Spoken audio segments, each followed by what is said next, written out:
সকলেই জানেন গত 1.5 বছর আগে 9ই আগস্টে আর্থিকের হাসপাতালে শুধুমাত্র দুর্নীতির বিরুদ্ধে লড়াই করতে গিয়ে তৃণমূল আশ্রিত দুষ্কৃতীদের হাতে নির্মমভাবে খুন হয়েছিল অভয়া।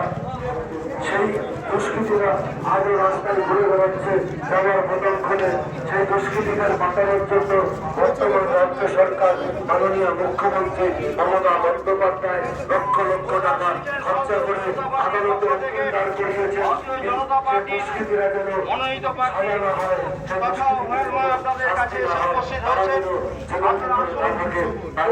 আশীর্বাদ করুন। এবং আগামী 29 তারিখ 29 এপ্রিল আপনি আপনার মূল্যবান ভোটটি ইভিএম এর বোতাম টিপে ভারতীয় জনতা পার্টির বর্তমান চিহ্নে ভোট দিয়ে বিপুল ভোটে জয়ী করুন। বন্ধুগণ, আগামী 29 তারিখ আপনি আপনার অমূল্য